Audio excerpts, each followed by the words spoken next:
Hello दोस्तों, एक बार फिर से स्वागत है हमारे YouTube channel code with zero में। जो आज का हमारा टॉपिक है CSS का बेसिक सिलेक्टर्स हम देखेंगे। तो हम इसमें देखने वाले कितने सारे सिलेक्टर्स होते हैं और सिलेक्टर्स के बारे में हम जानेंगे कैसे उसको लिखते हैं और सिलेक्टर क्या होते हैं। तो अगर आपको हमारा वीडियो पसंद आएगा तो आप हमारे चैनल को लाइक और सब्सक्राइब जरूर करें।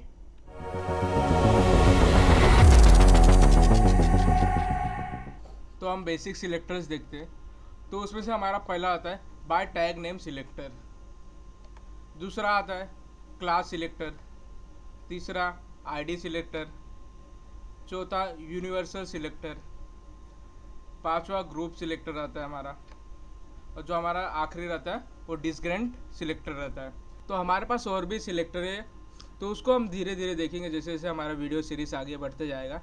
तो हम बाकी सिलेक्टर्स भी कंप्लीट करते जाएंगे। तो चलो हम बारी बारी से एक एक सिलेक्टर देखते हैं। तो पहला जो हमारा सिलेक्टर है बाय टैग नेम सिलेक्टर, इसको देखते हैं। जो हमारा बाय टैग नेम सिलेक्टर है उसको हम आपको नाम से समझ में आता है। टैग नेम, जो भी हमारा HTML का टैग रहता है, मैं बता रहा हूँ, जो भी हमारा HTML का जो टैग रहता है उसी के नेम को हम बेसिकली यूज़ करते हैं एज अ सिलेक्टर। जैसे मेरा सिलेक्टर H1 है तो मैंने HTML का टैग लिया। टेबल, ये भी HTML का टैग है, इसको मैंने डायरेक्ट सिलेक्टर बना दिया मैंने। ये रहता है बाय टैग नेम सिलेक्टर। तो मैंने डिव ले लिया। तो बेसिकली मैं बता दूँ, एलिमेंट का नेम मतलब जो भी हमारा डिव का नेम रहेगा उसको हम डायरेक्ट ले सकते हैं एज अ सिलेक्टर। उसका नाम, अगर मेरे पास फॉर्म है तो मैं फॉर्म लिख के दो कर्ली ब्रैकेट ओपन और क्लोज करके मैं उसका नाम ले सकता हूँ एज अ सिलेक्टर। मैं उसके अंदर जो भी लिखूंगा, जो भी प्रॉपर्टी और वैल्यू पास करूँगा, वो ऑटोमेटिकली फॉर्म में लग जाएंगे। ये रहता है बाय टैग नेम सिलेक्टर। वो भी मैं एक बार वापस आपको समझा देता हूँ। हम बाय टैग नेम सिलेक्टर किसको बोलते हैं? जो भी आपके पास टैग है, आपके पास जो भी unordered list, order list, anchor tag, जो भी टैग है, तो वो टैग का आप सिलेक्टर, आप वो टैग को डायरेक्ट सिलेक्टर बना सकते हैं। आप वो टैग लिखिए, जो भी टैग रहेगा, जैसे फॉर्म टैग है, एंकर टैग, ए टैग लिखिए, ए लिखिए, कर्ली ब्रैकेट दीजिए, जो भी प्रॉपर्टी आपको उसमें लिखना वो डायरेक्ट आप पास कर दीजिए।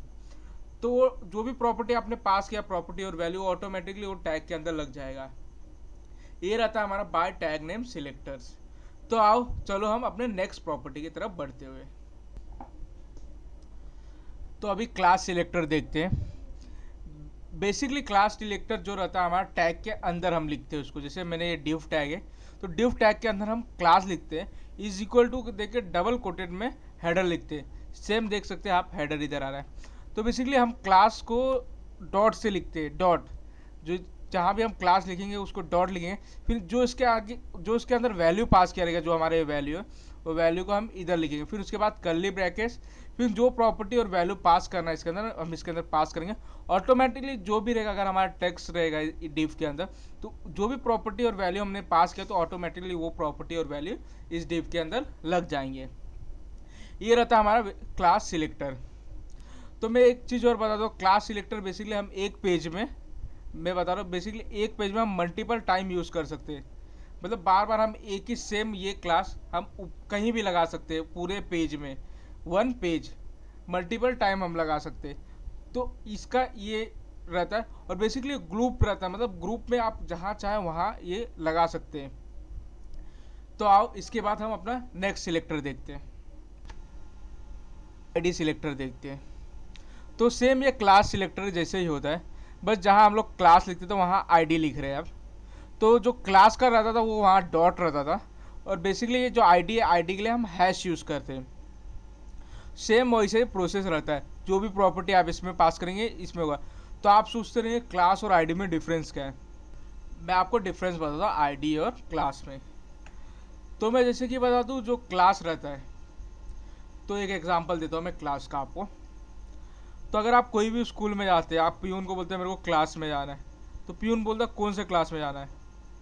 तो पियून ने बताया इधर बहुत सारे क्लास है, 1 से लेकर 10 तक, 11 से लेकर 12 तक, ग्रेजुएशन, इसमें बहुत सारे क्लास हैं। तो ऐसे सेम रहता है एक वेब पेज में। तो ये जैसे ये हमारा एक पेज है, मतलब ये सिंगल पेज है, तो सिंगल पेज के अंदर आप मल्टीपल क्लासेस पास कर सकते हैं। से ये सेम क्लासेस आप क्लास हेडर लिखे तो आप सेम अगर चाहिए तो आप पैराग्राफ में भी हेडर लिख सकते हैं, आप चाहिए तो फॉर्म टैग के अंदर सेम क्लास, ये क्लास लिखना इतना लिखना है, क्लास लिखना हेडर सेम उसके अंदर भी पास कर सकते हैं। जो प्रॉपर्टी आपने लिखा रहेगा वो प्रॉपर्टी सेम उसमें पास हो जाती है। तो यार था क्लास, क्लास मतलब मल्टीपल टाइम आप किसी भी चीज़ में पास कर सकते हैं। बट आईडी सिलेक्टर में ऐसा नहीं होता। आईडी सिलेक्टर में आपको एग्जैक्ट बताना पड़ता है आप जा कहाँ रहे हैं। जैसे क्लास था, आपने बता तो दिया प्यून को हाँ क्लास में जाना है, तो जब तक आप बताएंगे नहीं कौन से क्लास में जाना है तो नहीं। तो जैसे आपने बताया सेवन्थ, मतलब सेवन्थ एक आईडी हो गया, तो उसने बोला अच्छा 7वीं 7th क्लास में जाना है, ठीक है आपको मैं बता दूँ एक 7th क्लास इधर है। तो आईडी का सेम मतलब यही होता है। मतलब आईडी मतलब एक कॉलेज में एक स्कूल में एक पर्टिकुलर 7th का क्लास रहता है, तो वो 7th क्लास में आपको जाके छोड़ देगा, ये रहता है आईडी। तो मैं एक स्टोरी और बताता हूँ आपको अगर ये नहीं समझा तो।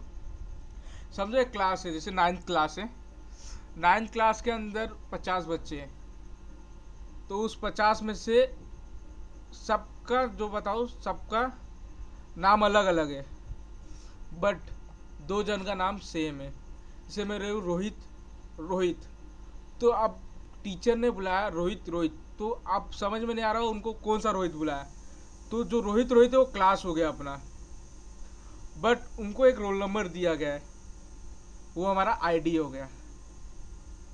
आप बेसिकली ये डिफरेंस समझ गए रहेंगे।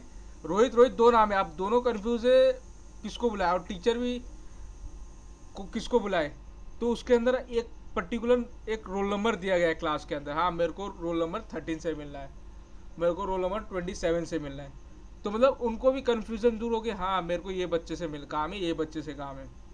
तो ये रहता है हमारा क्लास और आईडी। आप कंफ्यूज मत होइए, जब आप प्रैक्टिकल करेंगे तो मैं उसको और डीप में बताऊंगा इसको आईडी और क्लास का क्या डिफरेंस है। तो आप इतना समझ के चलिए, क्लास मतलब मल्टीपल टाइम यूज होता है, आईडी मतलब एक पेज में एक बार यूज होता है। आप इतना शॉर्ट में समझ के चलिए। तो इसके साथ बढ़ते हैं हम अपने अगले प्रॉपर्टी पे। तो हमारा जो प्रॉपर्टी है यूनिवर्सल सिलेक्टर। तो यूनिवर्सल सिलेक्टर से आपको समझ में आता है यूनिवर्स मतलब पूरे यूनिवर्स का जो होगा वो अपना भी होगा, तो इसीलिए यूनिवर्सल सिलेक्टर में आपको समझाता हूँ। यूनिवर्सल सिलेक्टर बेसिकली हम स्टार देते हैं, इन कोडिंग लैंग्वेज में हम बोलते हैं एस्टरिक, इसको बोलते हैं एस्टरिक आस्टरिक, इसको बोलते हैं स्टार को। तो आप ये याद करिए, स्टार मत भूलिए। तो एस्टरिक हम जो भी इसके अंदर प्रॉपर्टी में पास करेंगे वो पूरे वेब पेज में पास हो जाएगा। बेसिकली हम इसको यूज़ करते हैं मार्जिन और पैडिंग सेट करने के लिए, जब हम पूरे वेब पेज में सेट करते हैं या पेज में सेट करते हैं, तो इसलिए हम यूज़ करते हैं एस्ट्रिक। एस्ट्रिक के अंदर सीधा आपको बता दो एस्ट्रिक कैसे यूज़ होता है। एस्ट्रिक अगर आप एक CSS का फाइल बनाए तो आप उधर टॉप पे हम लिखते हैं आस्टरिक लिखेंगे, और आस्टरिक के अंदर हम पास कर देंगे अपना पैडिंग और मार्जिन और फॉन्ट साइज जो रहता है, तो हम ऊपर आता है, उसको हमें बॉडी टैग में कहीं डिफाइन नहीं करना पड़ता, वो ऑटोमेटिकली ले लेता है। हम CSS फाइल के अंदर सेट कर सकते हैं, जो हम एक CSS का फाइल बनाएंगे एक्सटर्नल स्टाइल शीट में हम उसको देखेंगे, या आप स्टाइल टैग के अंदर मतलब हेड के अंदर जो स्टाइल टैग रहता है उसके अंदर भी आप लिख सकते हो, वो पूरे पेज में सेम जो भी आपने यूनिवर्सल सिलेक्टर के अंदर लिखा है वो ऑटोमेटिकली वो सिलेक्टर के अंदर इसके अंदर प्रॉपर्टी आ जाएगी और बॉडी के अंदर पूरे बॉडी के अंदर पास हो जाएगी। ये रहता है हमारे यूनिवर्सल सिलेक्टर पे। जो हमारा था ग्रुप सिलेक्टर, तो अगर आपको एक वेब पेज में अगर आपने 4-5 हेडिंग लिया है, वो 4-5 हेडिंग को सेम प्रॉपर्टी आपको देना है। मतलब आपको H1 H2 H3 लिया है, आपको वो सेम प्रॉपर्टी मतलब आपने कलर सेट किया, वो सेम कलर आपको ये तीनों में देना है, तो आप बारी बारी से जाके लिखेंगे। तो इससे अच्छा आप ग्रुप सिलेक्टर आ गया। तो ग्रुप सिलेक्टर आप H1 लिखेंगे कॉमा देंगे, H2 लिखेंगे कॉमा देंगे, और H3 लिखेंगे कर्ली ब्रैकेट से, फिर जो प्रॉपर्टी आपको देना है वो प्रॉपर्टी आप इधर पास कर देंगे। तो वो जो प्रॉपर्टी रहेगा जो भी आपने डी जैसे आपने H1 H2 H3 टैग लिया है वो तीनों में पास हो जाएगा, जो भी आप लेंगे कलर का प्रॉपर्टी, ये रहता है। और इसमें यही रहता है मल्टीपल टाइम साइमल्टेनियसली मतलब बहुत सारे को एक साथ में लिख के आप प्रॉपर्टी दे सकते हैं। ये रहता है हमारा ग्रुप सिलेक्टर। तो इसके बाद हम देखते हैं अपना नेक्स्ट सिलेक्टर। तो इसके बाद होता है descriptor selector. Basically discriminant selector से आप समझ गए, कोई भी अगर आपने आईडी जैसे पास किया है, हेडर पास किया है, तो हेडर के अंदर वो जो भी ए नाम का टैग बना रहेगा, वो टैग के अंदर जाके वो प्रॉपर्टी लगेगा। ये रहता है डिस्क्रिमिनेंट सिलेक्टर। इसका बेसिकली मतलब यही रहता है। तो जैसे अभी आपने जैसे हेडर लिखा, जैसे मैंने फॉर्म टैग लिया, फॉर्म टैग के अंदर मेरे को लेबल, जितने भी लेबल हैं उसके अंदर मेरे को अलग से प्रॉपर्टी दिखाना है, तो मैं इधर लिख सकता हूँ फॉर्म, मैंने लिखा लेबल के अंदर जो भी है, जो भी मेरे को प्रॉपर्टी पास करना है उसके अंदर मैं लिख सकता हूँ। तो ये रहता है हमारा डिस्क्रिमिनेंट सेलेक्टर। तो लिस्ट के अंदर जो पैराग्राफ, जो लिस्ट के अंदर आ रहा है पैराग्राफ, वो पैराग्राफ के अंदर जो प्रॉपर्टी पास कर रहा है। सेम एक अनऑर्डर लिस्ट है, अनऑर्डर लिस्ट के अंदर एक डिव है आईडी, मैंने अनऑर्डर लिस्ट के अंदर एक मैंने आईडी पास किया है मेन्यू, मेन्यू नाम के। वो मेन्यू के अंदर जो LI आ रहा है उसके अंदर ये सारी प्रॉपर्टी लग जाए। जितनी भी प्रॉपर्टी मैं इधर पास करूँगा, इन सब का मैं प्रैक्टिकल आपको बताऊंगा। तो आप अभी बेसिकली समझ के ले लीजिए हम क्या क्या होता है डिस्क्रिमिनेंट सेलेक्टर। अगले वीडियो सीरीज में हम इन सब का प्रैक्टिकल देखेंगे। तो अगर आपको हमारा वीडियो पसंद आया रहेगा तो आप हमारे चैनल को लाइक, सब्सक्राइब और शेयर जरूर कीजिए। डेली अपडेट्स आते रहेंगे।